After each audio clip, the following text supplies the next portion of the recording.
Assalamualaikum, halo guys, ketemu lagi dengan saya Indra. Kali ini kita akan kembali masuk ke dalam segmen otomotif. Iya, tahun ini ragam mobil baru hadir meramaikan pasar otomotif Indonesia. Contohnya SUV kompak 5 penumpang Toyota Race yang sempat heboh karena sudah dinanti banyak orang. Juga yang terbaru ada low SUV 7 penumpang yaitu Honda BR-V 2022 yang juga ditunggu-tunggu kehadirannya. Meskipun menyasar segmentasi berbeda, keduanya datang membawa standar baru di segmennya. Sebut saja Toyota Race lewat fitur keselamatan aktif bernama Toyota Safety Sense atau TSS yang gak dimiliki kompetitornya seperti Nissan Magnite, Kia Sonet, dan Renault Kiger. Begitupun dengan Honda BR-V 2022 yang juga telah dilengkapi fitur serupa namanya Honda Sensing atau HS. Seperti TSS, fungsinya juga bisa dimanfaatkan sebagai asisten mengemudi pada kondisi tertentu untuk menunjang keselamatan. Nah, sepertinya bakal seru kalau diadu kecanggihan kedua fitur keselamatan pada dua mobil tersebut, sekaligus untuk mendapatkan jawaban mana yang paling lengkap peranti penunjang keselamatan pada Toyota Race GR Sport TSS atau BR-V Prestige HS. Oke, pertama kita awali dari Toyota Race GR Sport TSS dulu. Harga berdasarkan laman resmi seharga Rp263.700.000 untuk versi satu warna dan Rp265.900.000 untuk model dua warna. Semuanya menggunakan transmisi Matic CVT dan pakai mesin 1000 cc turbo. Adapun TSS pada race, pertama ada Lane Departure Assist with Steering Control, sesuai namanya, berfungsi untuk mendukung dan membantu pengemudi ketika laju mobil hendak keluar jalur. Pada saat yang sama, sistem akan memberikan notifikasi berupa suara dan visual pada panel instrumen supaya pengemudi mengetahuinya. Kemudian, sistem akan mengintervensi gerakan setir supaya mobil tetap berada dalam jalur. Kemudian ada pedal misoperation control yang mencegah terjadinya tabrakan depan saat parkir lantaran pengemudi salah atau nggak sengaja menginjak pedal gas bukannya rem. Sistem akan mengaktifkan pengereman darurat agar nggak terjadi benturan. Lalu, pre-collision system kerjanya menggunakan bantuan kamera dan radar. Fungsinya mampu mendeteksi adanya potensi tabrakan depan ketika mobil dirasa terlalu cepat dan dekat dengan kendaraan di depan. Kemudian, sistem akan memberikan peringatan dini kepada pengemudi untuk melakukan manuver untuk menghindar atau pengereman.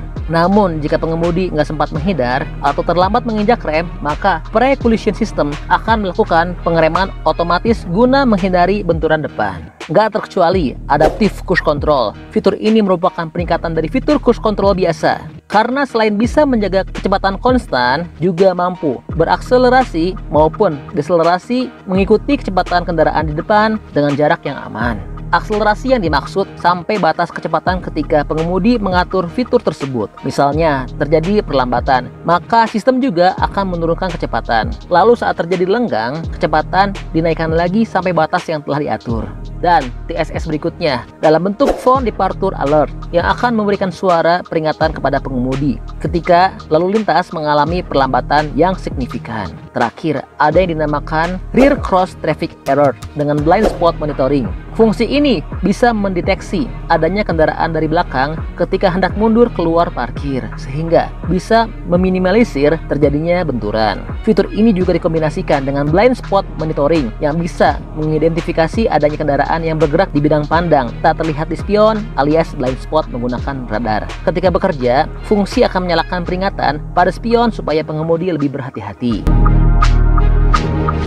Oke, sekarang beralih ke model satunya, Honda BR-V 2022 yang pakai Honda Sensing.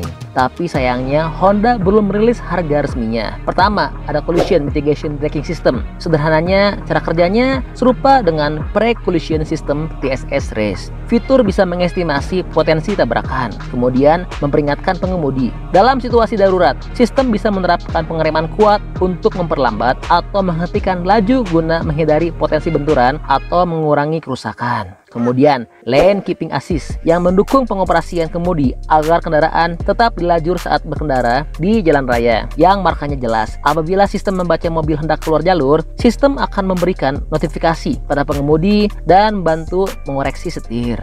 Lalu ada Road Departure Mitigation, yaitu sebagai kepanjangan fitur sebelumnya. Fitur yang satu ini lebih mutakhir karena bisa mendeteksi kemungkinan mobil hendak keluar jalur, bukan cuma lajur. Saat bekerja akan ada peringatan dan getaran pada setir. Sistem ini juga mendukung pengendalian kemudi untuk menjaga kendaraan tetap berada di jalur sebelum tergelincir. Fungsinya aktif di atas kecepatan 72 km per jam ketika mobil bergerak hendak keluar jalan. Oh iya, ada juga Adaptive Cruise Control. Honda BR-V 2022 juga memiliki fitur ini. Kerjanya juga sama, mampu mengendalikan kecepatan secara mandiri sesuai laju kendaraan di depannya berdasarkan kecepatan yang telah diatur sebelumnya. Honda Sensing berikutnya dalam bentuk Auto High Beam. Fungsi ini bisa mengendalikan sorot lampu jauh dan lampu dekat secara otomatis saat diaktifkan dan kondisi pencahayaan cukup, serta tanpa kendaraan di sekitar, lampu jauh akan aktif memberikan visibilitas ekstra. Lalu, apabila ada kendaraan dari lawan arah yang terdeteksi kamera dan radar, sistem akan mengubah sorot lampu dari jauh ke dekat, sehingga pengemudi di depan nggak terganggu penglihatannya. Apabila kembali sepi, lampu jauh bisa kembali aktif. Terakhir, ada yang disebut Lead Car Departure Notification System. Fungsinya memberikan informasi kepada pengemudi mengenai pergerakan kendaraan di depan. Ketika berhenti, seperti di lampu lalu lintas atau mendadak karena ada sesuatu, sistem akan memberi notifikasi. Apabila sistem mendeteksi bahwa mobil di depan sudah bergerak kembali, akan ada notifikasi lagi agar pengemudi bisa berakselerasi lagi. Ya, bisa dikatakan fitur yang serupa dengan Front Departure Alert. Dan sekarang pertanyaannya, mana yang lebih canggih? Secara kuantitas, semuanya memiliki 6 fitur keselamatan aktif sesuai penamaannya masing-masing, sehingga sulit menentukan mana yang lebih canggih sebenarnya. Lagi pula, beberapa ada yang fungsinya sama tapi namanya berbeda, juga memiliki fitur yang nggak disematkan di model lain. Boleh dibilang masing-masing mobil punya karakteristiknya masing-masing. Jadi apabila ditarik kesimpulan, Honda BR-V 2022 dengan Honda Sensing menang karena punya Auto High Beam. Fitur ini cocok untuk penggunanya yang kerap melakukan perjalanan jauh atau sering pulang kerja pada malam hari. Dan Toyota Race GR Sport pakai TSS juga menang karena punya Rear Cross Traffic Alert dengan blind spot monitoring. Fungsi ini dibutuhkan dalam keadaan tertentu, misalnya di dalam kota dan sering bepergian di jalan yang padat lalu lintasnya, kemudian pindah dari lokasi parkir ke tempat parkir lainnya. Oke, jadi itulah perbandingan antara Toyota Race GR Sport TSS dengan Honda BR-V Prestige with Honda Sensing. Keduanya sama-sama oke, sama-sama canggih, ada lebih dan ada kurangnya, jadi beli yang sesuai dengan kebutuhan kamu ya.